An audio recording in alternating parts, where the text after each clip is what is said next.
Hello and welcome to the week that really was with John McGurk and Sarah Ryan for this week ending the 27th of June 2025. Summer is almost upon us. It's been a busy week. We're going to talk about lots of things. But before I introduce our topics, I'll introduce my co-host. How are you, Sarah? I'm good. How are you? I am very well. You and I had a great night out last Saturday night. We were at a midsummer night's party. We won't name our hostess and her husband, but we wanted to say thank you very much for the lovely time that we had. You had a great night, didn't you? We had a great time. Yeah, it was really good fun. Yes, it was a night of conversations, revelations, and drinking a little bit too much. Loads of fun people at it. Yes, it was good fun. So anyway, that's kind of a bit inside-y for the audience who weren't there, and we're sorry that more of you weren't there. But those of you who listened to the podcast come up and said hello. It was great to see you all. We are going to talk this week. We're going to talk a little bit about, because we tend to avoid this topic because it just divides people and causes rows. We're going to talk a little bit about the government's approach to the Middle East and what I call Middle East statement-itis, and we'll see if Sarah agrees with me. We're going to talk about Pride, because tomorrow, Saturday the 28th of June, is the culmination of the 4 weeks of Pride Month, and the city is all decked out for the 2-hour Great Parade. We're going to talk about RTE's travails, because Katie Hannon has just been told that she will no longer be presenting Up Front with Katie Hannon. That show has been ditched, and RTE is rebooting its current affairs offerings once more. And we're going to talk, randomly enough, a little bit about the state of the Irish Navy and the Defence Forces agenda in more general terms. Anyway, Sarah, we will start with Middle East statement-itis. How many statements do you think Simon Harris made about Gaza, Iran, Israel, and all that stuff over the last 10 days? I don't know the number, but I'm going to go out on a limb and say it was more statements that he's made about housing, health, immigration, or anything else in Ireland. Yeah, you're correct. At the start of the week, I went through his... now, he's the Minister of Foreign Affairs. We should acknowledge that he's the Minister of Foreign Affairs, to be fair. He's not just a random member of the government. Foreign Affairs is his brief. But he had... I counted at one point, in a 7-day period, which ended in the middle of this week when I was looking at his Twitter feed, 70% of his public statements related to the Middle East, either in the form of actual statements by the government, radio interviews, tweets, promoting television programs, promoting going to international summits. The only tweets he had that related to domestic affairs were a pair of tweets that related to the death of Lord Henry Mount Charles. Micheál Martin also made a whole series of statements. They were off at the European Summit this week. The European Summit has just wrapped up as we're recording this on Thursday evening. And the conclusion, after all these weeks of lobbying and public statements from the government on the Middle East, is that the European Union has rejected the Irish position and is not going to enact any kind of form of sanctions against the Israelis, is not going to review the EU-Israeli Association Agreement. And everything's going to proceed the way it was, which of course you would have known, by the way, if you've been reading my coverage of this for the last couple of months in Gript, where I've been telling people that other European embassies kind of regard the Irish position as a little bit mad. The Irish people, though, do you think the Irish people are, is it just me? Because some people listening to this podcast will say, well, McGurk is an Israeli Zionist shill, he's out of step with the public on this. Am I out of step with the public on the popularity of these constant statements at the expense of everything else? Well, I think that what people will do is they will conflate people, that there is a lot of people in Ireland who care a lot about this issue, and they will conflate whether or not people care about this issue and what side they're on with whether or not people think it's more important or should be taking up more attention from people who we elect to represent us than our own domestic issues. So they're two separate things. I think you're right that people will always be in the comments saying, you're this, you're paid chill, you're this and you're that, whatever. None of which is true, by the way, but anyway, but this isn't about that. This is about whether or not and by the way, just to be clear, there is a constituency of people who care about this more than anything else. That's fine, but I think there's but I think that there is also a huge constituency of what I would call silent majority of people who are interested in hearing about the things that we were actually touched on last week: cost of living, housing, immigration, all of those things. And it's not that they don't care about what's happening in the Middle East. It's just that they don't feel like it should take up 70% or 50% or whatever of the time. And like, I take your point that Simon Harris is Minister for Foreign Affairs, but he's still Minister for Foreign Affairs in an Irish context. He's not Minister for Foreign Affairs. You know what I mean? Like, he's not talking at length about what's happening in Africa. You know, he's still Minister for Foreign Affairs for Ireland. It's in an Irish context that he's the Minister for Foreign Affairs, not whatever issue from around the world takes his interest. I'll tell you what, there wasn't from his office in that period where 70% of his statements were related to the Middle East. There wasn't a single statement about what's happening in Sudan. Not one. Not one. And in Sudan, at least 150,000 children have died since October the 7th, 2023, in the same period that the Israel and Gaza war has been going on. There wasn't a single statement. I was looking at the Irish media on this, and I think it was in about February of 2023 was the last time that Virgin Media, for example, on their Tonight Show, tackled what's happening in the Sudan. In fairness, they devoted a single show to it. They've devoted, I think, 8 shows to Gaza this year alone. So there is a clear disproportionate amount of attention being directed in some areas. But I mean, I think what interests me about this is kind of, I think a lot of people take what I call the Daniel McConnell position. So Daniel McConnell is the editor of the Sunday Business Post. He was on the aforementioned Virgin Media earlier on in the week, and they were talking about the government's occupied territories bill, which is going to prohibit the sale of goods or the export of goods from a particular part of the Israel-Palestine region, the West Bank, Judea and Samaria, whatever you want to call it. It's going to prohibit the importation of goods. And it was very funny watching Daniel, because he was basically trying to put the hands up and go, look, now lads, everyone has a problem with what the Israelis are doing. So he was inoculating himself. But this is dangerous territory because a lot of American businesses are really not happy with this, and we're going to do an awful lot of damage to our reputation internationally for what is in effect. I mean, they're going to ban the sale of about 25 avocados, it seems. I'm just wondering what your take is on that. Like, do you think it's the kind of thing that's, and I'm open on this because I don't think it will have no practical impact on the Israelis, but do you see the argument for the Occupied Territories Bill as a symbolic sort of step?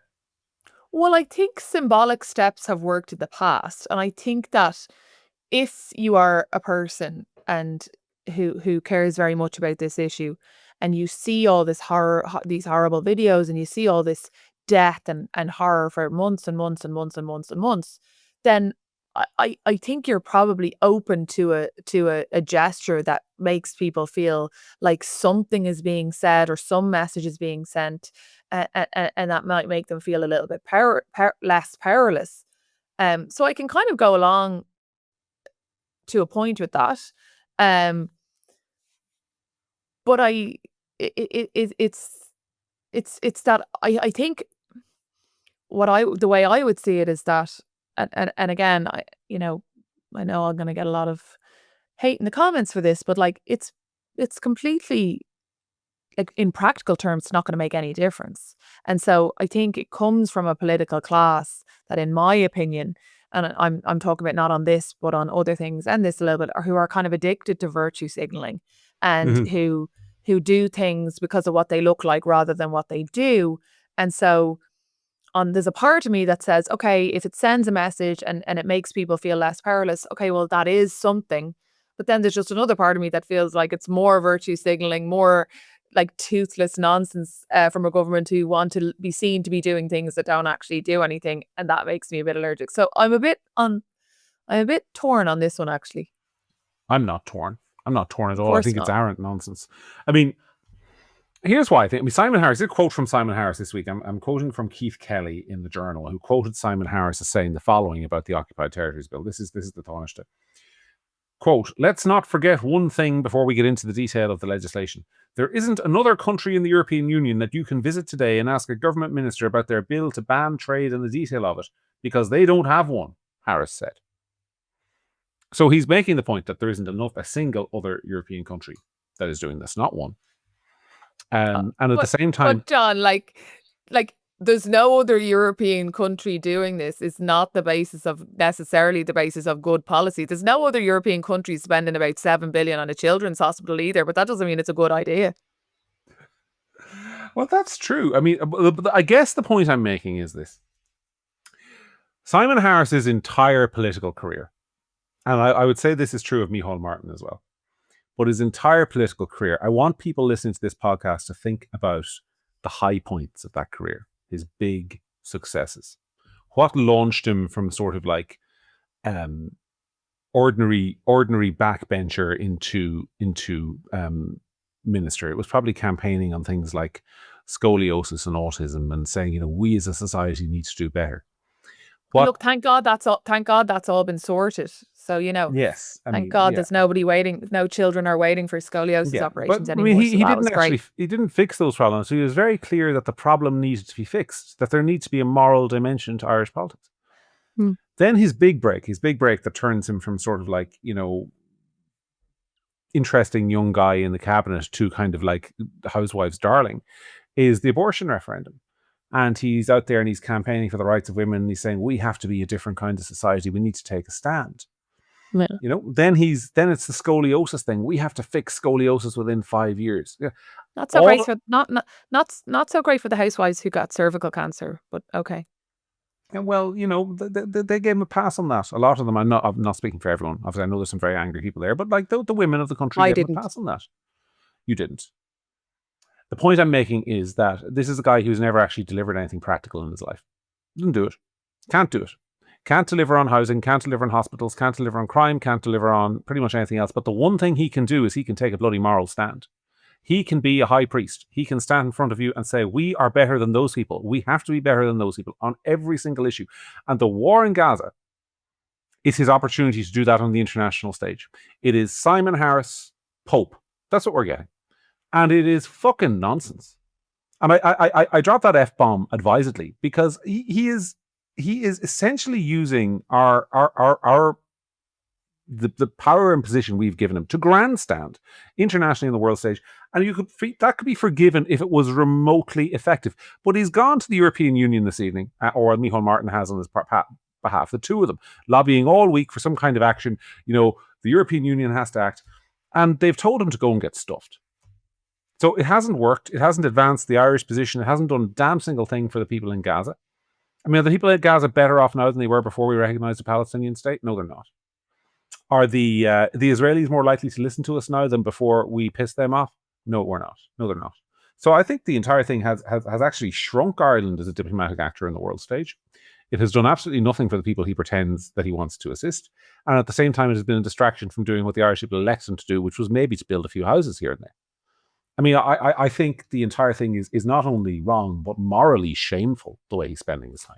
Anyway, people can get angry with me for that opinion, but that's my opinion. Well, no, I mean, they're going to think that that's your opinion because you have a certain stance on the Middle East, but it's actually nothing to do with that. It's to do with the fact that, ultimately it has provided no benefit to anybody involved. Involved. Yeah. Look, just for the record, I would like to see peace in the Middle East as much as anybody else. I know that. People talk about, and I want to say this. People talk about like what's happening in the Middle East as if it's a one-way street. And so there's what's happening in Gaza. It's obviously no one would want to be in Gaza right now. Nobody would. But no Israeli parent wants their kid in Gaza either. There were 5 Israeli soldiers blown up this week. I'm not for in case anyone thinks, by the way, that I'm making some point about that being better or worse than what's happened to Palestinians. I'm not. I'm simply saying that there are still ongoing losses on both sides. There are Israeli parents out there who do not want their kids to be in Gaza. For any reason. Peace would be a really good thing for all sides. The Irish government has done absolutely nothing to advance the cause of peace. Nothing. Nothing the Irish government has done has brought a ceasefire even one single day closer. The only thing that it has done is weakened our influence, any that we had with the Israelis, while it kind of made us... I mean, I talk to people in this job in other European embassies based in Dublin, and they will tell you that the Irish government is perceived around Europe as being a little bit crazy. And it's not just in the Eastern European countries, in case people think that. It's more than that. Anyway, what do you think of Donald Trump on the saying that I think I'll quote him: "These two countries, i.e., Iran and Israel, have been fighting so long they don't know what the fuck they're doing." Was that good Trump or bad Trump in your mind? Well, is that not the most succinctly put, well-made point I've heard in a while? I mean, is there anybody out there who thinks that anybody knows what they're doing? So that's good Trump to me. Is that not good Trump to you? Oh, I liked it. I mean, I saw loads of people online who hate Trump or whatever, and again, I'm not the super fan of Trump, but who are classy language. Oh, give me a break. give me a break. No matter what he said, they're going to whatever. But he's right. They don't know what they're doing and they're just all blowing each other up and they have no respect for life on either side and they don't know what the fuck they're doing. What's wrong with saying that? I don't have a problem with that. I think he's right. For all the people call me an Israeli shill, by the way, I thought it was very important what he did, what Trump did, which was to publicly bare his teeth at Netanyahu. Mm. He basically publicly bared his teeth at Netanyahu and said, you better get in line. Remember who's in charge here. I thought that was good. And you don't know what you're doing. There are definitely elements within the Israeli government. Not all of it, but there are elements within it who have lost the run of themselves, particularly when they went into veering into regime change in Iran.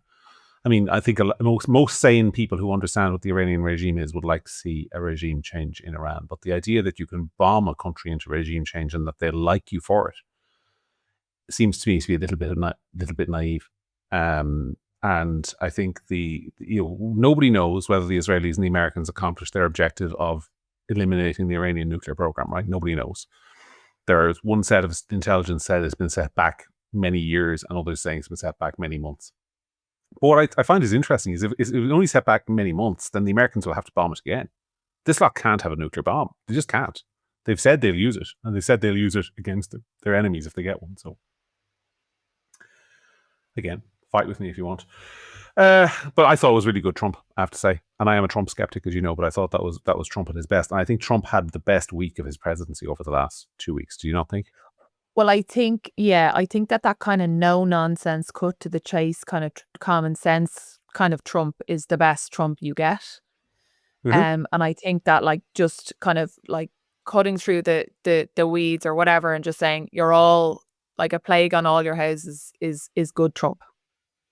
Yeah, I liked what he did militarily as well. I'm not saying I liked him dropping bombs, but I liked that it was overwhelming force very quickly, out again, and the next day we've hit you now. Stand back up if you can, and we'll make peace. I thought there was something effective about that, and it was something that previous American presidents could perhaps have learned from, or maybe he's learned from them what not to do. So yeah, I liked it. I have to say, I'm not saying I like the bombs being dropped or I don't like anyone being killed by those bombs. I'm saying I liked if you're going to use force, I thought that was a good way to use it. Yeah, he had a good week. All right, let's move on and talk about. Actually, we'll stay on kind of the theme because RTE announced at the start of the week that it was getting rid of Upfront with Katie Hannon. And it said, oh well, we're going to, she's been brilliant. Viewership has been up, etc., etc. What did you make of that? Yeah, well, where do I start? I mean, I know you take a stance and have taken a stance for a while on the fact that you don't really watch RTE, right? But at a point, I would have described myself as like a news junkie. Okay, so I would have watched Vincent Brown and whatever it became afterwards, The Tonight Show. I would have watched anything RTE, like those kind of things. I would have listened to the radio during the day, flip back between a few things. And in the last 2 years in particular, I would say that my media, like my viewership of RTE or any kind of TV in Ireland or whatever, has just literally gone off a cliff. And part of the reason for that is that was, let's just say, with RTE's political programming, is the reason why I've stopped watching it is because it's shite and it's biased, and RTE is a complete producer of fake news, biased panels, people hiding in plain sight who are paid by the state to reinforce certain messaging, nobody interesting on it, nobody giving the alternative view on anything difficult unless they're kind of like sort of pre-approved or sometimes kind of mad people who reinforce the stereotype of a certain type of view. And I just got to the point where I thought, this actually, and I said to my husband one night, I was like, these kind of TV programs are actually just putting me in a bad mood. So I'm just not going to watch them anymore. And I don't. But I have seen the program Upfront with Katie Hannon a couple of times. I think the even when it barely touched on mildly, and I would say interesting in terms of that the public might actually want to hear about them topics, it was also obvious people would be pre-approved within the audience. They'd ask the right questions, right people on the panel, and it's just garbage. It's propaganda, and I'm not surprised they're changing it up, because I'd say people stop listening to it. Because the thing is that, like, the amount of people out there who fall on a spectrum of, want to hear something new, are a bit curious, or dubious about the messaging they're getting already, just want to hear a good debate, is actually becoming bigger and bigger and bigger. And RTE has stopped delivering on that a long time ago. So if your programming is shite and nobody's watching it, well, then that's why it doesn't work. Mm. I was interested in what they said when they were cancelling it. So obviously, in fairness, and no one's going to blame them for this. They weren't hardly going to put the boot into Katie Hannon, right? No, it's nothing to. By the way, it's nothing to do with Katie Hannon personally. I actually think Katie Hannon, like in some of her interviews, can be quite good. It's nothing to do with Katie Hannon personally. It's to do with an overall agenda of RTE to never stray into anything they don't want to talk about, and never let anybody new on. I mean, like, I don't know who the guests are on RTE on the Late Late Show on Friday night, for example, but I could probably make a stab at it. It was not on this time of the year. I think the Late Late Show was off, but yes, I mean, we all know. Yeah, we all know the one who's back in September. I mean, Daniel and Magello will be on to give us an update. Yeah. It's the usual stuff. And the political commentary in the political program is the same. The same people saying the same things and getting, claps from the audience about things. And I just think people are fed up. There'll be the big Michael D interview now on the Late Late, by the way, before he leaves office. That'll have to be done. Book that one. It'll be fawning. Look, what RTE said when they announced the cancellation was that she was leaving on a time when viewers were up. And they cited that this most recent season of the Upfront, I apologise, had 198,000 weekly viewers of an average. And that was up on the year before, where it was at 163,000 or 168. I might not jot that down wrong. 163 or 160. My writing's very bad. 163 or 168,000 the year before. So it was up. She's up 30,000, give or take a few thousand. But what they didn't say, I mean, it's really interesting, because I went back and I looked. So Upfront with Katie Hannon replaced various other programs. But in 2009, which is, about 15, 16 years ago, there was a show called The Frontline. Do you remember The Frontline? Yeah. And that was averaging 400,000 viewers a week. Now, the population has massively increased, but the viewership of RTE's main current affairs show on a Monday night, sort of weekly audience engagement current affairs show, has halved, and they're calling that a success. And I don't really agree with you on one extent. I don't think it's because they're biased. I think it's because they're boring. I think it's because they are deathly boring. Nobody wants to watch this shit. I remember when, and by the way, it's not just about RTE. Like, I very occasionally do the Tonight Show on Virgin Media, and I've been doing that show on and off since Vincent Browne was in the chair. And when Vincent was doing the show, it had a couple of 100,000 viewers every night, even though it was after 11 o'clock, which is very late at night. And even though it was about politics, which is a boring topic most of the time anyway, because he made it entertaining. There was conflict, there was debate, there was. I remember people walking off. I was a lot younger at the time. Mad stuff. Yeah, people walked off. There was mad stuff. I mean, I remember him and me having a couple of absolute shouting matches on it, as he did with various of his guests, and they were fun. And afterwards, he'd say that was good TV, and it was good TV. Now, sometimes you might say it was more heat than light, and part of it was entertainment. But if you want to draw people into politics, you got to make it entertaining. You got to make it something people want to watch. RTE's program, I mean, I don't care. I do not care what format they use to replace Upfront with Katie Hannon. I guarantee you, within the first 3 weeks of whatever that show is, like, Alison O'Connor will be sitting there with her smug face on her to tell the country that, she thinks now, in fairness, the government has done a decent job. I mean, if they want more people to watch, as I said in a piece on this during the week, bring Tommy Robinson over from the UK and put him on. Exactly. And let him say, fight with him. But that's what you're saying. It's not just that it's boring. It's also that it's moralizing and telling you what to think. And now next we're going to have someone from the Social Democrats who's going to tell you girls why you're all horrible hags for not letting men into the changing room with you to watch you get changed. And then we're going to have somebody in to tell us all about feelings and how, the Labour Party are bringing out something to make you have to take your driving test again. And if you don't agree with it, you're somehow racist. Like, it's just shite, boring, moralising, the same people. And as you've said before, telling the Irish public how they're eat too much, drink too much, talk too much, think too much, and we're all horrible racists, so we should all just do as we're told, pay our taxes and shut up. Yeah, I mean, just imagine the Late Late Show now if they put, just on your topic they were talking about on the trans debate. Imagine if they put Patrick Keelty up there and told him, you're going to interview J.K. Rowling. Oh, well, I would tune into that, because you know what would happen? Patrick Keelty and RTE would get exposed for being ridiculous. Yes. That's why they'll never, ever, ever would let J.K. Rowling onto that. Yeah, but like, it doesn't even matter. Or Tommy Robinson. Or they will put her on and try and put like 7 activists in the front, row. Like, they just try and even the score some way. But they would, but they're never going to do that.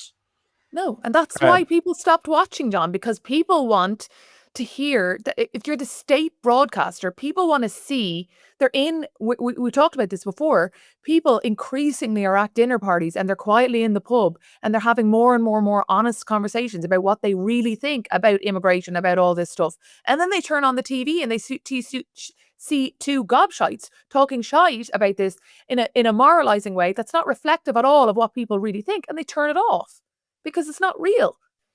If you're paying your TV license and you live in this country, you surely have a reasonable expectation that you're going to see real issues trashed out on the national stage on these kind of on the state broadcaster, and you don't.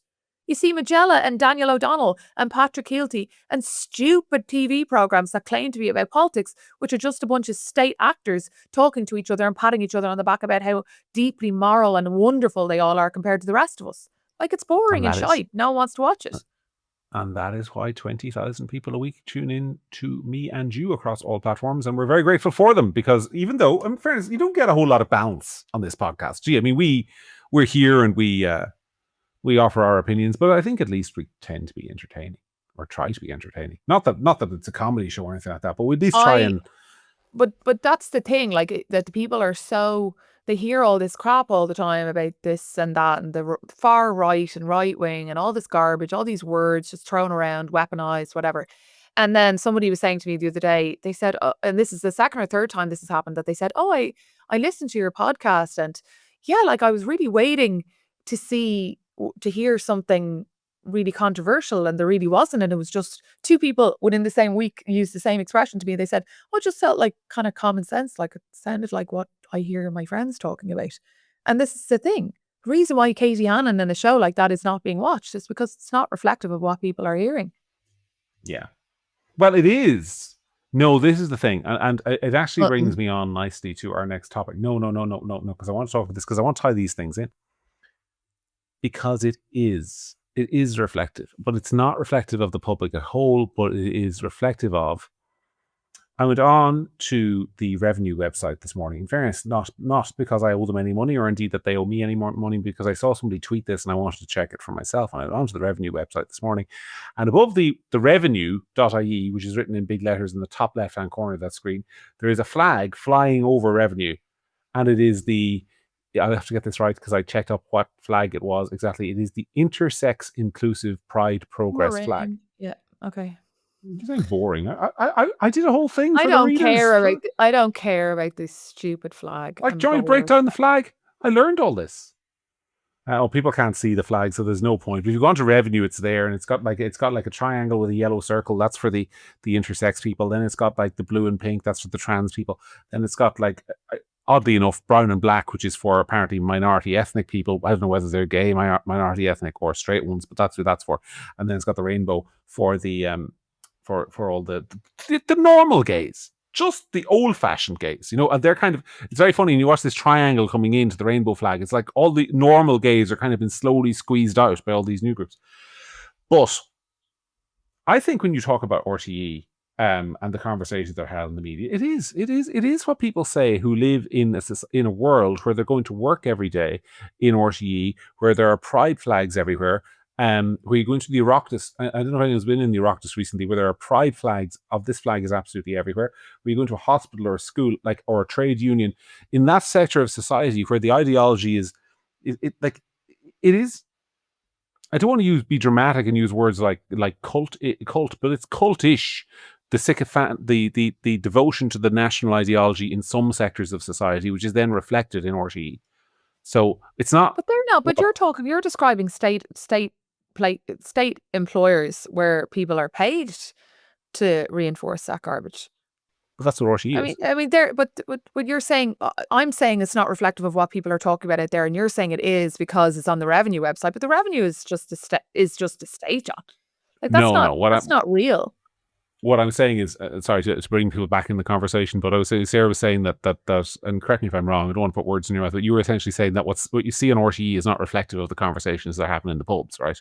Or that happen in our normal lives. But it's reflective of the conversations in the normal lives of the people who work for RTE, and wear the pride flag on their lapel and go off to the trendy bar in Dublin and sit around and meet the people from the Irish Times and from the NGOs and say, well, what did you do today? It's reflective of those conversations. And therefore, that's why it's on television. It's that RTE is a closed shop.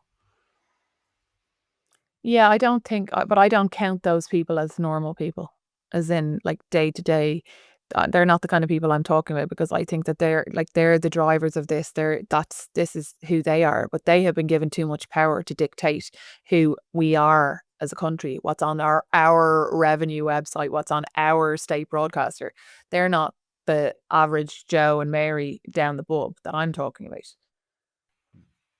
Okay, fair enough. Anyway, let's. Those people you're describing are just the new church. You know, they're the new Ireland, where, you know, secular blasphemy is the bad thing, and they dictate what we should all think. That's who they are. They're not real. That's not real.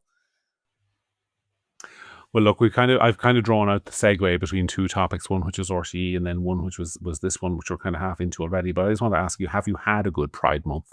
When you think back on Pride Month 2025, Sarah, what will all your highlights have been? Is Pride Month June? Yes. All right, so it's nearly over then.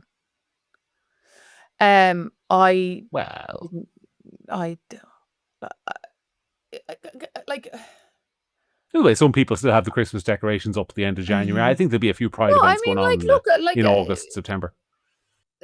My issue, the issue that I speak about on this podcast a lot is, again, hammering the point, is about men and women's change rooms, men and women's sports, and all of those kind of issues. That's an issue that matters. I don't care about pride. Good luck to anybody who feel pride about who you are. That's your right. You're an adult. Good luck, whatever. I think that people's sexuality is kind of one of the least interesting things about them. I don't think it's your full personality, but each to their own. Whatever. But I think that the revenue, having the pride flag on the top of the website, is just... Well, that's what I'm interested in, because I kind of feel bad for the gays, and indeed the asexuals and the intersexuals and the demisexuals and the I can't believe it's not a sexual and all the rest of them, because I kind of feel like their flag is being stolen from them, because I no longer feel... And by the way, and some of them do as well. Yeah, I kind of feel like and this was the subject. If you're a Gript subscriber, and more of you should be Gript subscribers, it's very little money and it all goes in a good cause, which is annoying all the right people and building an alternative media outlet and an institution which can maybe, and I'm sure we're imperfect, but we do try and move the conversation in the right direction. So if you haven't subscribed and you can't afford £10 a month, please do it, because it helps us grow and become more influential and annoy Ruth Coppinger a little bit more. And I think that's a good cause we can all agree upon. But if you are a subscriber, you'll have gotten my email this morning, which I send out to the readers and to the subscribers every week, just sort of setting out thoughts on a big topic of the week. And this is the one I picked, because I kind of feel like the pride flag is no longer a flag for the pride people. I feel it's kind of like an alternative national flag. It's the kind of the flag of modern Ireland. And in that email, what I say to people is, like, if you think back to kind of the fag end of the 1980s, when you and I were kind of growing up and becoming politically aware, it wasn't that uncommon to see the Vatican flag fluttering in the wind around the place. You might see it flying from churches. You might see it, particularly where I grew up in Monaghan, it was quite a common sight. You know, the Vatican flag might fly over a GA club to indicate this is a Catholic community. And I'm interested in why the state has adopted the LGBT flag so much. And I have a theory which Well, is we that, know from last week, John, that if you fly the tricolour, you're racist. So that yeah, might be the exactly. first clue. It is a clue. It is a Mm. clue because this is what I think has happened, and people can say in the comments below whether they think I'm wrong or whether I'm insane. What I think has happened is that the foundational story of modern Ireland, what we tell ourselves, is that modern Ireland's greatest achievement was escaping pre-modern Ireland, by which I mean the Ireland that kind of you and I were born into. We've gotten rid of the Catholic domination. We've ditched the priests. We've taken the cassocks out of the classroom. We've liberated the women from the mother and baby homes. We've gotten rid of the bans on divorce and abortion and contraception and all those things. And now we're a grand old country, and everyone has as much sex as they want, even though people are having less sex than they used to, apparently. But and it's a great old country, and that's the theory. And if you want to symbolize your kind of rejection of that old Ireland with its kind of, if you want, the Irish flag and the Vatican flag, let's call it the Ireland of John Paul II's papal visit in 1979, then what more definitive break can you do? What better symbol can you adopt than the flag of the gays who were banned for years? So I think the reason that has become such a symbol of modern Ireland in the eyes of the people who run modern Ireland is that it's the most public kind of visual rejection they have of the old Ireland.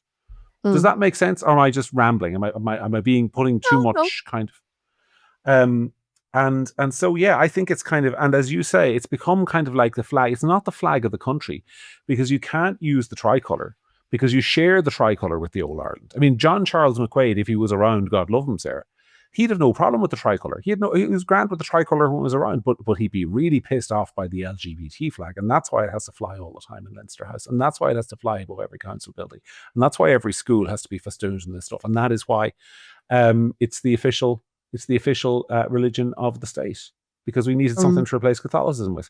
I mean, if I am wrong about that, tell me I'm wrong, and not just you, anyone who's listening, write in, tell me I'm wrong, but I don't think I'm wrong. You never do. That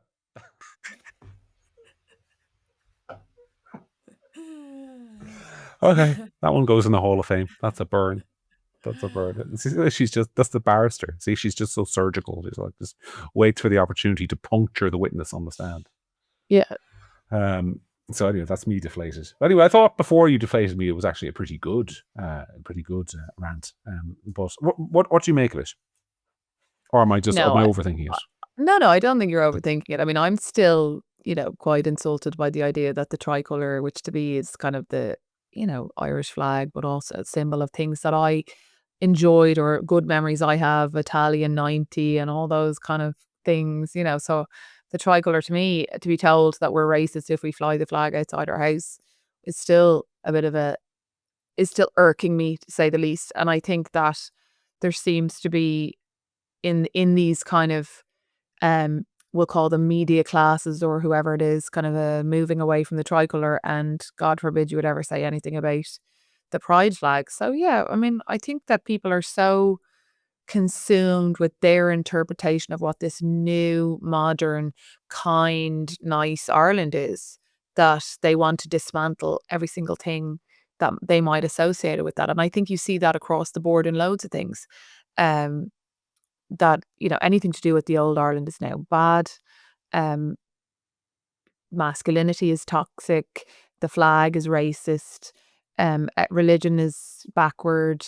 And we will crap all over all of that for this new, better Ireland that we've decided is the new one. And I think there's a lot of elements of their new Ireland that are just the old Ireland dressed up. Judgmental, excluding people who don't agree, casting people out for not having the right views. So it's the same thing. It's just flipped on its. Yeah, it's completely flipped. It's completely identical. And that actually, there's a theme of this week's podcast. It probably comes back to, because it's the same stuff with Simon Harris and the statements, right? It's all about, everything in this country is about being morally better than somebody else. That's what it's all about. It's all about how moral we are and how good we are and how compassionate we are and how decent we are and how kind we are. And it doesn't matter a fuck how incompetent we are. That doesn't matter. Intentions are all that matter. It doesn't matter how few houses you build, how few hospitals you build. It doesn't matter. I'm being like Donald Trump this week. I'm dropping F-bombs left, right, and centre. But it's just this country of like intentions and feelings are all that matter. But I cannot move on, though. I cannot move on, Sarah, without getting you back, because I remember when you said there that you were offended about the Irish flag. last week, you were very offended. But you were also very offended with me when I said that I didn't particularly like the tricolour and I prefer the presidential standard. And I think we were both convinced that I was going to get one of my typical flayings in the comments. And but you lots didn't. of people agreed with me. Lots They of people did. agreed with me. And so yeah, 1-0 from the McGurk on that one. Well, actually, that's actually more like 1-5. I kind of got a Yeah. consolation goal in the last minute, but I'm celebrating it. Anyway, if the Wolves wanted to give you a week off, stop. He's already dead. Stop beating him. He's already dead. That's fine. I'll let it happen.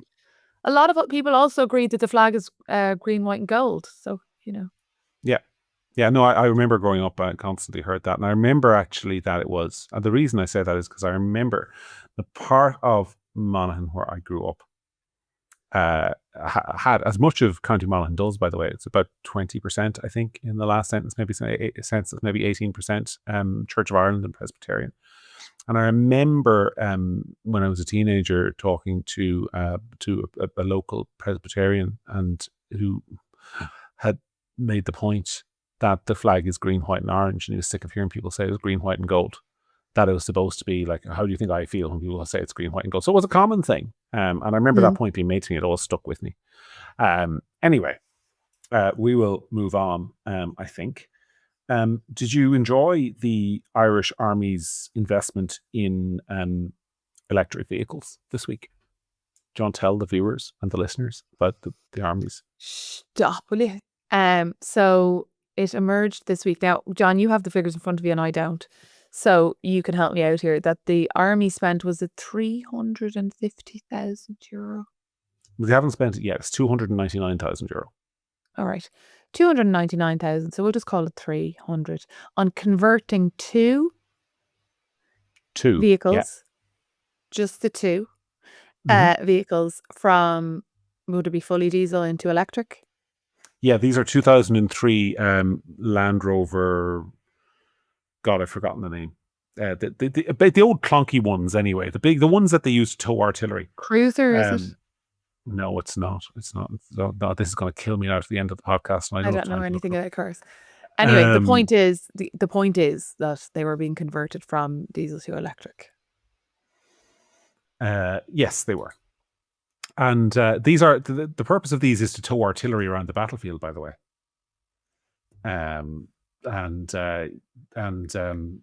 So basically they're taking the engines out.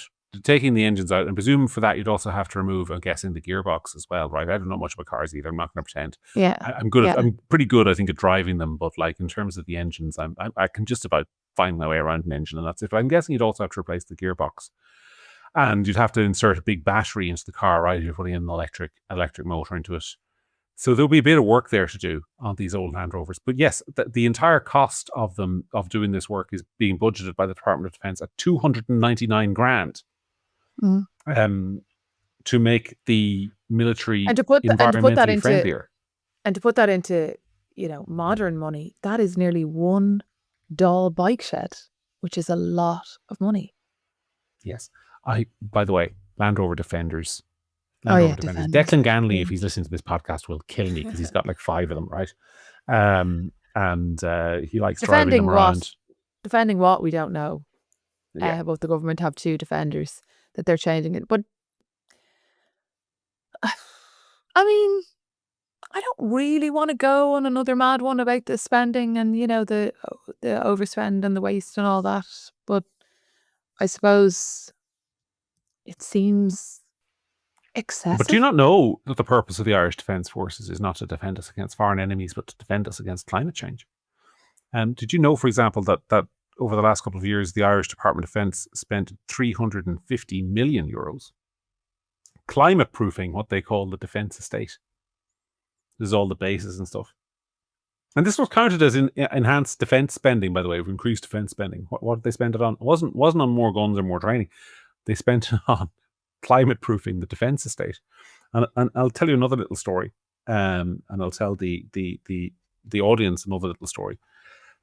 The Irish government has acquired 2 years ago 2 ships for the naval service. One was called the LE, which stands for Long Éireann, or Irish ship. The LE Gobnet, and the other one is the LE Even.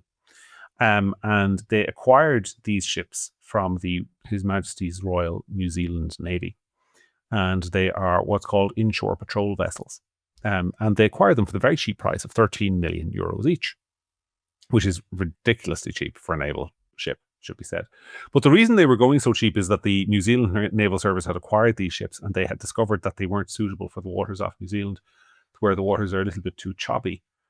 And so they sold them to Ireland, and Ireland bought them, even though it says, and you can confirm this if you want to check it all out, by the way, I'm telling you no lies here. It says on the Irish Naval Service's own website that Ireland is home to the choppiest waters in the world. Or on average. I'm guessing maybe somewhere in Antarctica is worse, but pretty bad. Certainly worse than New Zealand. But we bought these two boats.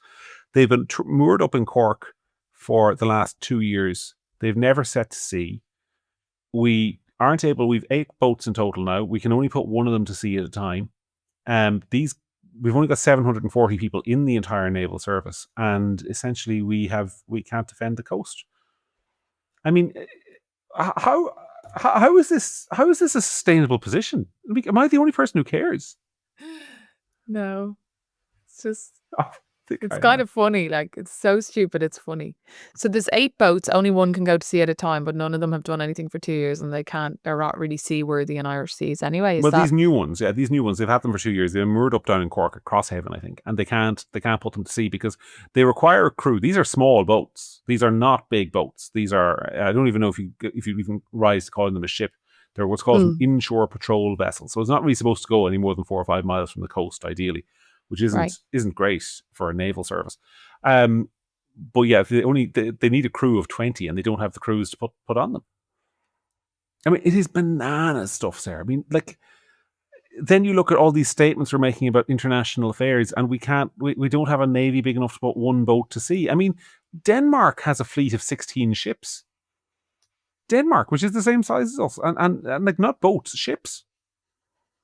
So I don't know how anyone expects the Irish government to go to the European Union and be taken seriously on defence when this is the position, when it's electrifying its Land Rovers to use on the battlefield. I mean, I would imagine if there's a national crisis requiring the use of our artillery, the power might go out as well, right?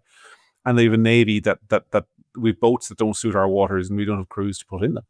Can I ask as well, I mean, do you know, and I would say, has anybody checked sarcastically, but I'm actually not being sarcastic. Did anybody check how much a new electric Land Rover Defender would be? I saw some people on Twitter today, over the last few days, as this story's been doing the rounds, estimating that you would get them for about for less than 100 grand at the top of the range ones. So like, you'd save 100 grand just by buying new ones.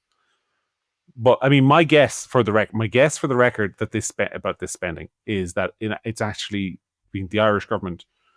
It does not plan on fighting any wars, and that these are old-looking Land Rovers, and they probably want them for ceremonial parades. I mean, they will probably want them to tow an artillery gun down O'Connell Street, and they probably want the old Land Rovers, but they don't want them to be electrified. So they want them to be putting out diesel smoke, so they're electrifying them instead and calling it defence spending. Oh, so it's just, again, it's just like for what it looks like. So on the occasion that they're actually brought out, they don't want anybody saying that they're diesel, so they're just spending all this money on more an eco reason than an actual functional reason.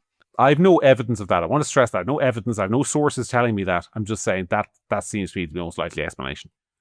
Because, I mean, in fairness, the way modern warfare is going, Land Rovers towing artillery around the battlefield ain't going to last 5 minutes anyway.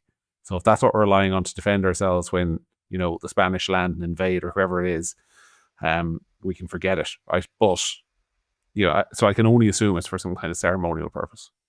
I'd also just like to point out that with all this 350 million or 250 million on climate proofing or whatever, are the Irish people who work in the armed forces are really badly paid. Appallingly paid. That's why they have a massive recruitment crisis. Yeah. And so did anybody at any point say, guys, before we spend all this money on this, I throw a few shekels towards the lads who work for the state and who do these patrols? No? Because I've seen articles about families that are trying to survive on some of those wages, and they're pretty poor. Well, it brings me back actually to the sort of start of the show because do you know that Donald Trump and Simon Harris are actually having a row at the moment? It's not getting a lot of attention in the Irish media, but they're having a proper Barney. Genuinely. They're not making this up. Do you know what it's about? So Donald Trump wants to end UNIFIL. The American administration says that the UN interim force in Lebanon, which has been the interim force in Lebanon for about 70 years now, hasn't accomplished anything. It hasn't kept the peace. It hasn't done anything. It hasn't stopped Hezbollah organizing in South Lebanon. It hasn't stopped the Israelis from having to fire shells across. It's just been a whole bunch of people, by the way, the vast majority of whom are not Irish, that should be emphasized, who are just stationed there doing nothing, and they're doing it on the American dime because the Americans substantially fund the mission. And Donald Trump is certainly thinking about cancelling it. And Simon Harris is out there batting, saying that's a vital mission, and it has to continue. And this row is ongoing, and I have no idea who'll win. But yeah, so that's happening at the moment. But it just strikes me that we've got these lads who we send out to Lebanon, to what is an incredibly dangerous part of the world, where their mission is essentially to sit there and watch what's happening and occasionally get shot at, whether it be by the Israelis or by Hezbollah, who aren't actually permitted to go and do their mission, which was, and by the way, I'm talking about their mandate from the UN here, which is to demilitarize South Lebanon. That hasn't been allowed to happen. Their commanders haven't let them do it, so that increases the likelihood of war. And they go out there, and most recently, Private Sean Rooney died, and he was not the first, and I hope to God he's the last. And I don't know what that mission has accomplished. And I don't know Irish politician, not a single Irish politician who defends that mission can tell you what it has accomplished. So I think your point about how we treat our defence forces is very apt. Well, let's get those defenders sorted, because some member of the Green Party might be upset that there's a diesel engine in their vicinity. Maybe Hezbollah will be convinced of the merits of electric power and throw down their arms. Look, we're approaching the end of the show, but you said to me before the show, and I didn't say I was going to ask you for this, but I am. You said to me you've been watching a program on Netflix. Oh yeah. I think I wrote the name of it down right. Speaking of ships, yeah. Are you really? Is this on Netflix or is it in some dark corner of the internet you frequent? You say it's called The Poop Cruise. Poop Cruise. It's on Netflix. Okay, so people can look it up. It should be on something else now altogether. I know. So it's actually kind of,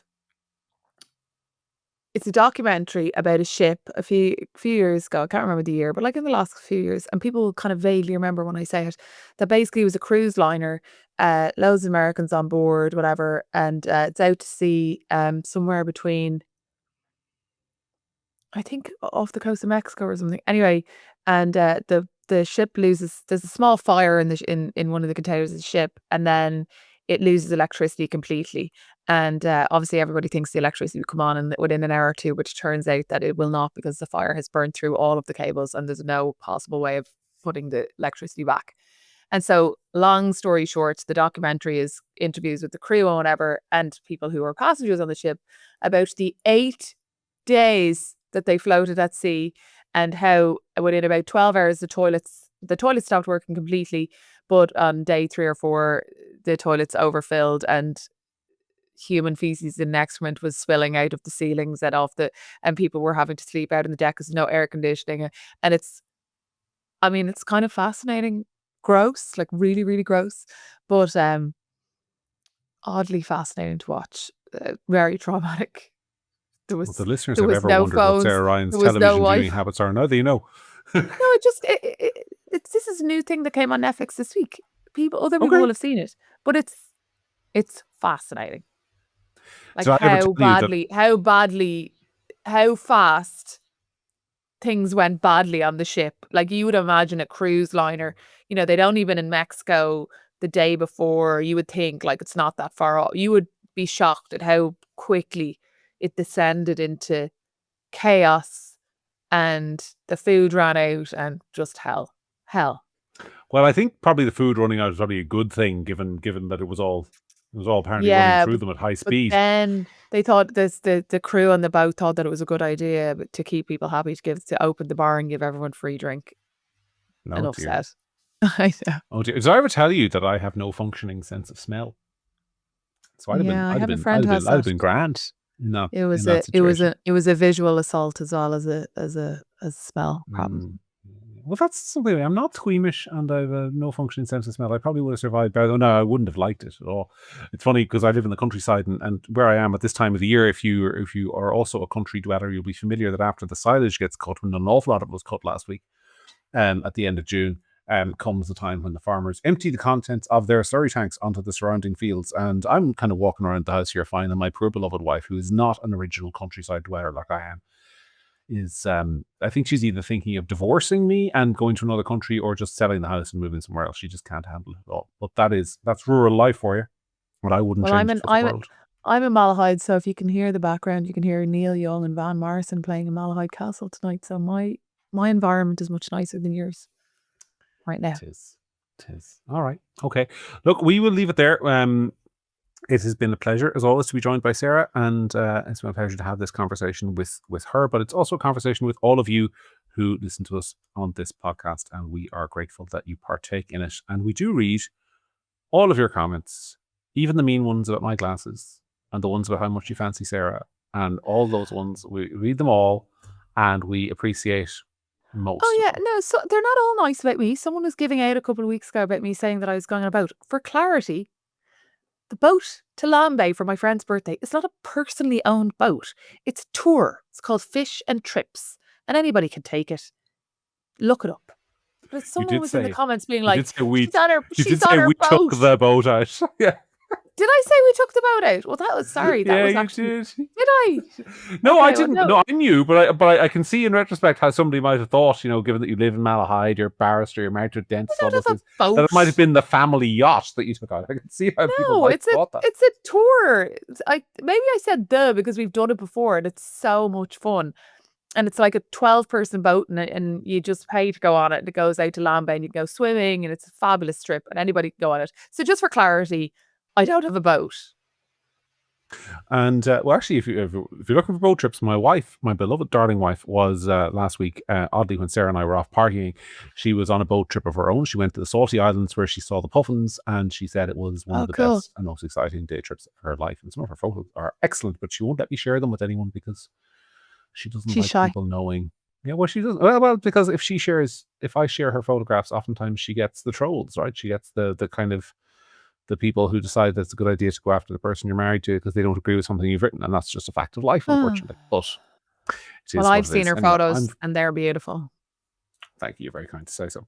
All right, we will leave it there. I've been John. She's been Sarah. This has been the week that really was. It's been a happy and joyful Pride Month for Sarah and I. I hope it's been for you as well. We'll see you next month when it's all over. Take care. Bye.